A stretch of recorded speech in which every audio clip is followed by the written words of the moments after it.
Hamas and Fatah have agreed to establish a Palestinian unity government. Both groups are in Moscow, where they've been holding talks since Sunday. Now, according to the deal, the Palestinian factions will join the Palestinian Liberation Organization and form a new Palestinian National Council. Well, for more, let's talk to TRT World's Nicole Johnston, who's reported extensively from Palestine. Hi, Nicole. First of all, Hamas and Fatah have been at odds for a decade.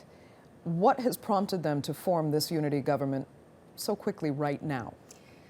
Well, I think the real question perhaps is, will this unity government even hold? Because I wish I'd had $1 for every time I've heard that they have agreed on a national unity government. You know, we've had a Mecca deal, a Doha deal, a Cairo deal, now we have the Russia deal. So I think most Palestinians, people in Gaza and the West Bank, will also be sitting back and going, okay, it looks like a fast deal. It's been a few days. Previous deals have also been a few days. But I don't think anyone will really believe it until they start to see a government in action, until they start to see elections, the electoral process taking place. So I think it's still pretty early days. Right. The question, though, perhaps why now?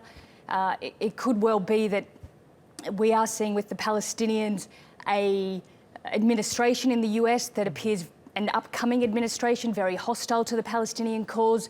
It might be giving them the extra impetus to go, you know, we need to start to finally get our house in order if we're going to have any success. And we have seen some movement, of course, with the peace talks in Paris.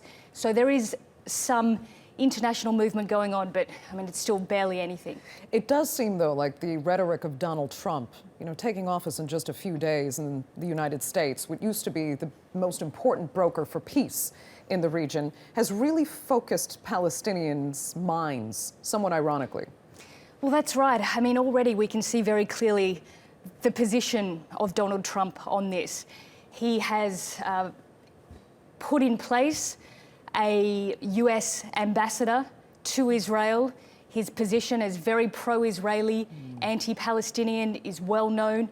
This received a lot of international attention. It was a great shock to the Palestinians as well.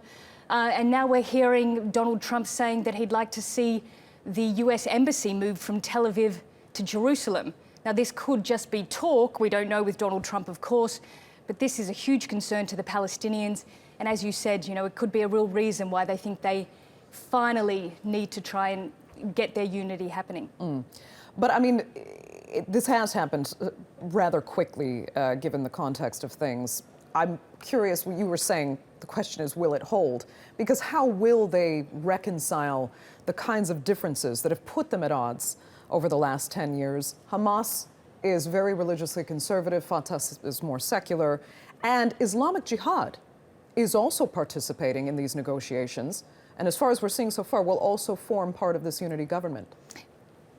It's unclear yet whether they'll be part of the unity government, but they are saying that they will join the Palestine Liberation Organization, that they will be part of that umbrella group. But I think perhaps the biggest problems for Hamas and Fatah, aside from their ideology, is really very practical things, and that's why that's why the unity deals have failed in the past. I mean, Hamas may well have to give up power in Gaza. You know, it's been there for 10 years.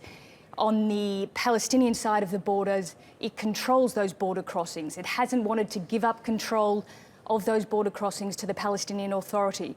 And in Gaza, for example, Hamas has introduced its own bureaucracy, its own police force in some respects. So one of the big issues and questions has been, you know, with two rival bureaucracies, administrations, two lots of civil servants receiving salaries, two separate security forces, how do you bring all of those together? So I think it's perhaps more the practical issues that over time have continued to get in the way of national unity rather than ideology. Okay, Nicole, we'll leave it there for now. Thanks so much for coming in.